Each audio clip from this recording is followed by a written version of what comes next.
So happy Thursday. Obviously, I'm not Rev Melissa. For those of you who haven't been tuning in this week, you don't know that I'm subbing in for Rev Melissa. She's on location in Oregon. Oh, thanks, Jamie. I'm gonna put that up on the screen. So I'm subbing in for. I'm gonna leave that up on the screen actually. So I'm subbing in for Rev Melissa. She's in Oregon. If you have not already, do yourself a favor and Google moss-covered trees in Oregon. I had a test drive there years ago, and I was so fascinated by the trees that I kept pulling over. Like literally, the trees in Oregon, because it's so moist there, because it rains so much, the trees are completely covered in moss. So it's like an enchanted forest. Like you go in there, like the trees are all green. I took more pictures of the trees than I took of the car. So my mom did this yesterday. She Googled it. So you should Google it too. Just Google Oregon moss covered trees. You can look at Rev Mel's social media too, because she's been posting pictures of the trees. But Google it because you'll get an amazing selection of photos. All right, sorry, back on track. I am subbing in for Rev Melissa. I am playing videos that she created before New Thought Media Network came into the picture. This was one of her most popular series. Her most popular series, I think, actually. It's called Sacred Partnerships. And again, this is on her cell phone, so it won't fill up the whole screen here. And this was just her talking to her phone every day, just doing the work of showing up every day to give these sips to folks who maybe were feeling some kind of way during the pandemic. She was trying to give light and love to folks. And that is what ultimately became Sit with Rev Melissa and ultimately got picked up by New Thought Media Network, which is where you're watching this today. So I'm not going to do too much more talking since I already went off on a tangent about the moss-covered trees. I'm telling you, you got to look it up. All right, so I'm going to play, this is the 4th episode of Sacred Partnership, and then I'll pop back in at the end to say a couple words. So check it out. Here we go. Okay, so today we're talking about disagreements, right? And I'm talking about disagreements in the context of unity.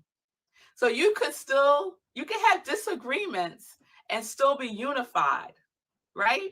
We're not separate in our spiritual relationships. We recognize that we are living from the place of oneness, right? So there can be disagreement and still be oneness, right? So disagreements don't have to divide. You're not divided against each other. Okay, so there is unity and disagreements. So how do you resolve disagreements, right? Have that conversation before you're in a disagreement, right? You're talking about your feeling tone, you're talking about the intention of your relationship. Have a conversation about disagreements. Have a conversation about how you show up when you're in upset. When you're not upset. When you're not upset. So have that conversation. What works for you, what doesn't work for you when you're in disagreement with your spiritual partner. So I want to read 1 Corinthians chapter 1, verse 10. It says, to agree with one another, so there may be no divisions among you, and that you may be perfectly united in mind and thought. So, perfectly united in mind and thought. So you can have disagreement and still be perfectly aligned, perfectly united in mind and thought, because you're leaning on the commitment to each other's spiritual growth. You're leaning on the commitment of the intention of your relationship. You're leaning in the commitment to co-create in your relationship. That does not go out the window just because you're in disagreement with one another, right? So in disagreement, there's an approach to learning and growing about yourself, about the other person, and about each other as spiritual partners. So the orientation in disagreement is not to defending my position, making the other person wrong, exerting inauthentic power. It's not about defending my perception or my perspective about something. It's not about proving a point. It's not about that, right? That's not the vibration that we are engaging in when we're in disagreement. We're engaging in learning about ourselves so that we can grow. And that person that we're in partnership is facilitating standing with us because they're committed to our spiritual growth. Okay? So when you're in disagreement, right? You're in your feelings. Let's be real, right? We're spiritual beings having a human experience, and that human experience is feelings. So you are in your feelings. You are feeling a certain way. Own your feelings. That other person is not making you feel anything. They might have triggered a feeling within you, but they don't have the power to make you feel anything. When you say someone made me feel something, you're not taking 100% responsibility for your feelings. They may have triggered a feeling within you, right? Or they may be reflecting back to you a feeling, right? That needs to be resolved, that you need to take a closer look at, right? And that person is facilitating and supporting you in doing so. Now, sometimes it's hard to remember that when you're in the thick of it, right? You're not going to stop and say, oh, wait a minute, baby. Let me facilitate the opportunity for you to learn as you're upset with me right now, right? So sometimes we might have to take a moment and breathe, take a sacred pause, use some of our other tools, right? When we talk about communication, right? Because we had that conversation about how we communicate. What are our communication styles, right? Before we're in the thick of it, right? So we're feeling our feelings, we're owning our feelings 100%, and we're owning our perceptions about whatever it is that's going on. This is my reality about what's going on. That other person could have a totally different reality, and we're not making assumptions about it, right? And we're not taking anything personally. So utilizing the 4 agreements when you're in disagreement is perfect to practice. Practice the 4 agreements when you are in disagreement. Okay? Communicate your feelings in a loving and straightforward way. Communicate that within yourself and with your partner, right? Sometimes we're not clear in our communication, and a lot of reasons could do with not being clear within ourselves. So allow each other the space to get clear about what it is that we want to communicate, right? Okay. And I would say debrief the disagreement. It's very powerful to debrief disagreements. You know, when you're at work and you're in a project, you've done a project or you put on some event and you have that debriefing meeting to see and assess what worked, what didn't work, what we could do better. You could do that in spiritual partnership when you have a disagreement. After the disagreement and things have settled, right? And you're clear and you're in a space where you can assess and take a look back together, have a debrief. Debrief the disagreement, right? You check in and say, how are we doing? How are you doing, my beloved? How are you doing, my beloved? And share with each other. Assess if what you're doing worked. If it worked, wonderful. If it didn't work, what can we agree on to do differently the next time? Right? What would we do that might be more effective the next time? Debrief that with each other. And remember, it is not necessary to agree, right? It's not necessary to agree. The point of a disagreement, I call it a carefrontation, is not to come into agreement about whatever it is.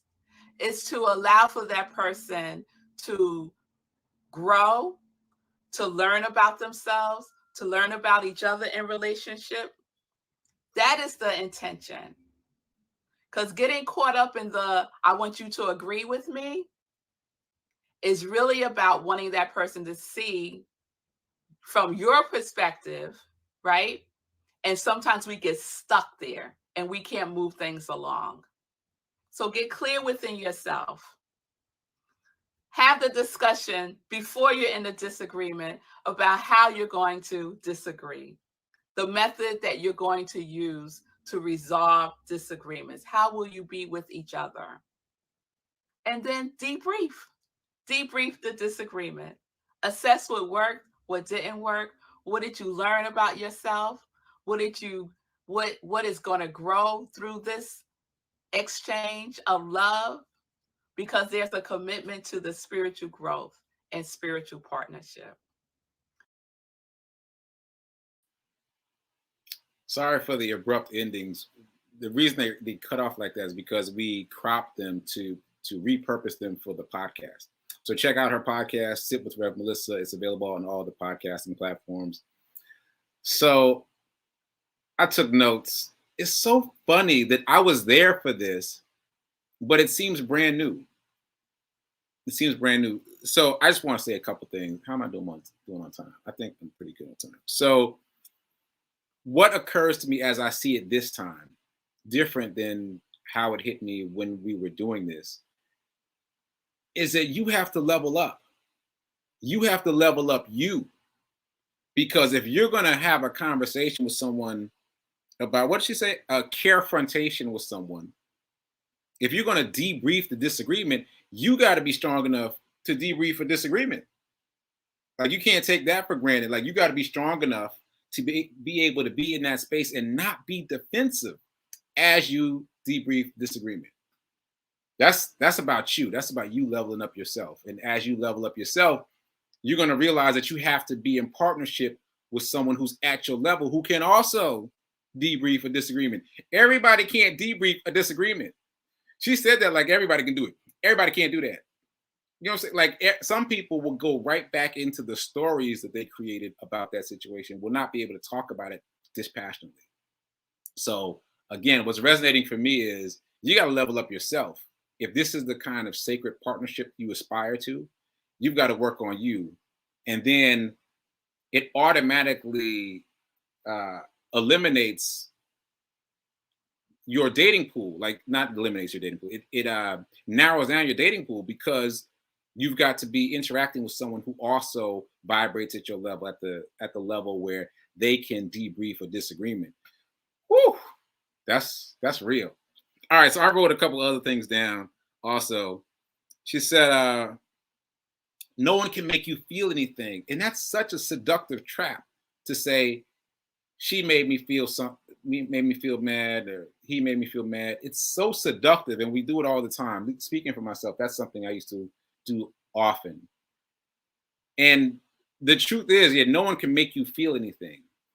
Like, you can change how you react to literally anything. There's this tiny, tiny little space between what happens and your reaction. And if you practice enough, you can expand that space. So you can get that sacred pause that Rev Melissa is talking about. But you got to work at it, because we're so habituated into reaction that something happens and we just automatically react. So it seems like there's no space there, but there's this tiny, tiny little space. And one of the things that I have done to expand the space for me is run. Oh, and shout out to Jamie for calling me Running Man in this chat. I appreciate that. I got to circle back to that too. Today was day 115 of me running every single day since June 1st. And day 13 of me running a 5K every day for 13 days in a row. I completely forgot to mention that on my show today, because I was so busy talking about the stock market. If you all are missing the stock market conversations happening on my show, check it out. It's getting deep. Anyway, back on track. The way that I have expanded that space between action and reaction is by running, because what I feel like I'm doing is I'm making the parts of me that get angry fast, I'm making them tired. I mean, I'm sure that that is not the technical way to talk about it, right? But that's how I feel. I feel like the parts of me that are quick to anger, I'm making them tired by running every day, first thing in the morning. And I also know, yes, I'm increasing my endorphins and I'm doing all the things that produce more neurotransmitters that make me feel good. Yeah, I got all that. But I also feel like I'm making my anger response slower by making it tired. And so when things happen throughout the day, matter of fact, something challenging happened to me during my run this morning. You'll see it on my social media. Yeah, it's on my social media, my run report. And I didn't react as as much as I would have reacted if I wasn't running every day. So anyway, let me not turn this into my show. I'm just saying that the way I have expanded the space between something happening and my reaction to it is by running. And you got to find the way that you can expand that space so that you're not just reacting out of habit, because that's what we do. We react out of habit without realizing that we can choose how we react to anything. Literally anything, we can choose how we react. That's powerful. It's simple, but it ain't easy. It's simple, but it ain't easy. All right. Let me get out of here before I turn this into the Be Your Own Hero show. Thanks for the shout outs, Margareta. I appreciate it. Yes, seriously, 115 days in a row and 13 5Ks in a row. I need to tally up the miles. I was supposed to do that this morning on my show. I was so caught up in the stock market that I forgot. So I will announce my current mileage tomorrow on the Be Your Own Hero show. So check that out at 10 a.m. and come back here for Sit with Rev Melissa, guest hosted by Safety Rights tomorrow, at least another day tomorrow at 10:30 a.m. Eastern. All right, so popping out of here. Oh, I'm also guest hosting Living Life in Joy on Sunday. Yeah, so this coming Sunday, Rev Mel will still be on location, so I'll be hosting Living Life in Joy. Do not forget to go Google the moss trees in Oregon. You will not be sorry. All right, till then, keep doing. Be a hero. Be your own hero. Remember that now is better than perfect. And I'll see you mañana later.